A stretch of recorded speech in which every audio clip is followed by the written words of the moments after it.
of you laughed when Lily got sent back down to the Juniper Hill at the end of the episode? Cause I know I did. First things first, the entire town of Derry and their racism will forever make my ass itch because of course I'm black like this and not like this, but the main person that worked my motherfucking nerves this episode was Lily because she truly embodied the spirit of a Karen in training. Like yes, they were always gonna find a way to pin Ronnie's dad as the nigga at the scene of the crime, but did you have to help with that, Lily? Absolutely not, because if anybody can understand this black family in this weird ass town that's full of racism, it should be you, because everybody looks at you sideways because you be tweaking off your daddy body parts being spread around Derry in pickle jars. Like you can't even go to the cafeteria room without everybody being like, did that psychotic ass bitch that was down in Juniper Hill. So you should understand her being an outsider, that family being an outsider. So for you to sit in front of that motherfucking cadet, that major, and be like, well, you know what? I mean, maybe he was at the scene of the crime. And the reason I say she's a mini Karen in training is because Karens are always trying to find somebody to pull into their bullshit. They always looking for a bestie that they can reel in and point the finger at. They can never let it just be them that get got, because she heard Maddie's voice through the drain and was seeing shit and immediately said, oh, I can't go through this by myself. She would have recruited them two little clip boys and said, oh, I heard Maddie talking to me and oh, this is the spot he took me to and he said you guys were besties. Have you guys been seeing the same thing? Yes, they've been seeing the same thing, but Pennywise was gonna get them on some regular shit. He was gonna get your ass on some regular shit. He was gonna slaughter you down maybe to the bathroom, the bedroom, down to the schoolhouse. It was gonna be something simple. But no. You had to go fucking recruiting people and take them down to that movie theater to get sliced and diced by this fucking baby back demon. Then y'all ran up to Ronnie's doorstep. Y'all went to Ronnie and asked her questions about her fucking daddy's theater. Said, oh, did you know him? Do you know this, that, and this and that? Ronnie, you should have never turned around, sister. That was your main motherfucking complaint. But you dragged Ronnie into it. She's the only person that survived with you that night at the fucking movie theater. That was your only fucking friend in solace and solitude. Y'all was supposed to be good. She the only person that don't think you crazy. The only person that don't look at you sideways. The only person that's willing to talk to you in fucking public, because she know how it is when people don't want to talk to her because she's black. But just like a clear person, instead of honoring friendship, bonding, and love, she decided to slime her own friend out for the greater good of herself instead of the people. And that's exactly why I don't feel bad for her when it comes down to the Marge friendship situation, because yes, Marge is a fake ass bitch, but so is she. And I'm really looking at folks sideways that keep on saying, well, Lily essentially saved Ronnie's dad's life because instead of him staying in Derry and getting got by Pennywise, he got sent down to the Shawshank Redemption.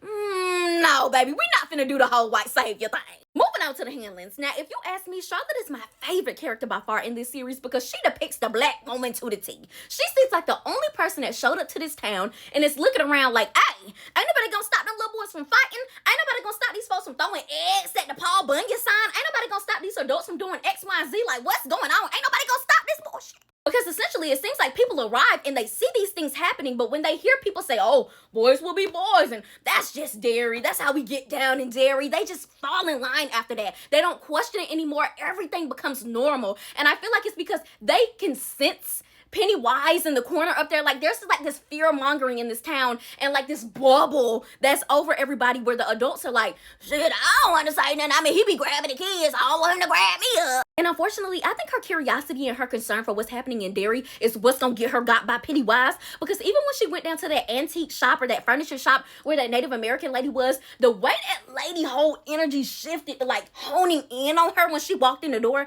just lets me know that the Native Americans in that area have some type of superpower or some type of premonition. Maybe they have the shining trait that Dick Halloran has, possibly so. I don't know. Somebody let me know in the comments. I don't know, the whole interaction was so odd to me because the way she looked at Charlotte, it was like she could see straight through her. Like, oh, I see your future. You're the wife. Then when she like confirmed, like, oh yeah, my husband came in here the other day to buy the telescope, and she was like, oh, you're a returning customer. And then she kind of cut her off and was like, you have a son, right? When does she ever mention having a son? Where you got that from? And possibly her husband probably said it when he came in there and got the telescope, but it was kind of like, oh, like I see blurred out people, but you're filling in the blanks for me. Like, you saying that it's you and then I feel this vibe with you, I can now color you in. And then you said that that was your husband that came in here the other day to get the telescope. I felt weird energy with him. And then it's like, I see a little boy colored out, but now I know you have a son. It is y'all. Like, you are the family that just don't get got, or you gonna be the piece of the puzzle that we need. And then the way the energy shifted when she was like, oh, we usually close during lunchtime, but since you are a returning customer, have a look around, you know, look all you want. Let me know if you need any help. And Charlotte turned around and she was smiling at first, but then the smile dropped. I'm like, oh, hell no. And that also brings me back to the scene where the army is like digging up these grounds and you can see the Native Americans standing above with binoculars looking as if this could possibly be their land. Like, hey, get the hell off our land. Or looking like, oh, y'all are looking for Pennywise, but the army doesn't know they're looking for Pennywise. Essentially, the army has came there with Dick Halloran because Dick Halloran has the shining ability. He can see and feel things. And so he is really like kind of making them travel around and dig up things to look for this entity that Pennywise is, but they don't essentially know it's the Deadlights or Pennywise yet. So they're at this land trying to dig this shit up because they want to use Pennywise and this entity of his as a force in the war. That's what they're essentially trying to do. They're saying like, oh, this was buried centuries or years ago, maybe that the Russians were using, but they don't know what it is. They know it instills fear and all of the above, but they don't know really what the fuck it is, because once they find out, bitch, they gonna wish they never went dug up that bullshit. But I'm wondering if the Native Americans was standing up there looking as if like, oh shit, they're getting close. This may not be the grounds, but essentially if they move on to the next one, they finna hit a jackpot, and they don't know what they finna do in this town. And we kind of get a look into what the army thinks this thing is when Leroy goes into the office and he's talking to the commander, and he's kind of like, hey, girl, this the evidence I got from them folks jumping on me down in my dorm. Like, they not finna play me like a pussy. Like, I'm finna look into this. You may not look into it that much, and y'all may blame that one little clear man that you had down to the cell that really couldn't cock back this gun and blow my head off.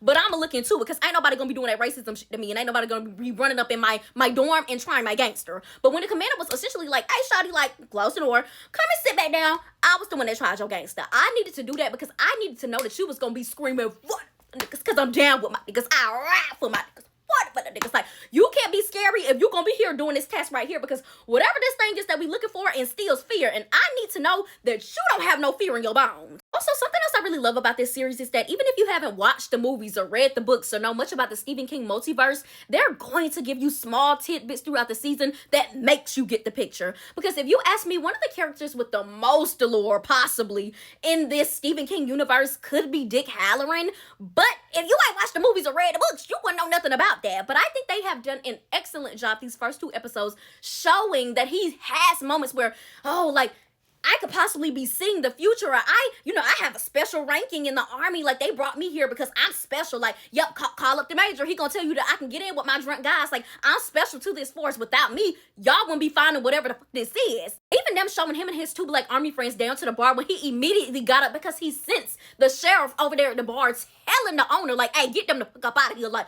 get these jiggers out of here. Even the next day after he went drinking with his friends, when he was standing up on the podium as the army was digging up these grounds, you could tell he was sick. Like, sick from, oh, we're getting close to something. At first I thought it was a hangover, and then I'm like, nah, shawty. Like, he feeling sick as in like, oh, the energy shifting in this bitch. Like, we digging up some powerful ass shit. Like, the energy around here is definitely wherever this entity is. Then when the major gonna come up there talking about some, oh, you starting to feel these special privileges too much. Like, I'm tired of going out in the middle of nowhere digging up stuff. We ain't even found nothing. And he kept saying, hey, shawty, I'm telling you, we close. And we clearly saw that they was close, because at the end of the episode, when they pulled up that old ass like 1920s, 1930s, 40s ass car with them dead bones and skeletons up in it, yeah, Dick Halloran, he got the shiny boo. Also, something else I really love is that they gonna sprinkle in a little love in the midst of all this BS, because when Ronnie and Will was down to the detention, I was like, oh, this is Mike parents for sure. Like, the way he was trying to spit game a little bit, talking about, I don't think it's weird, or I don't think it's boring, and I like reading X, Y, and Z, and she just standing there looking like, okay.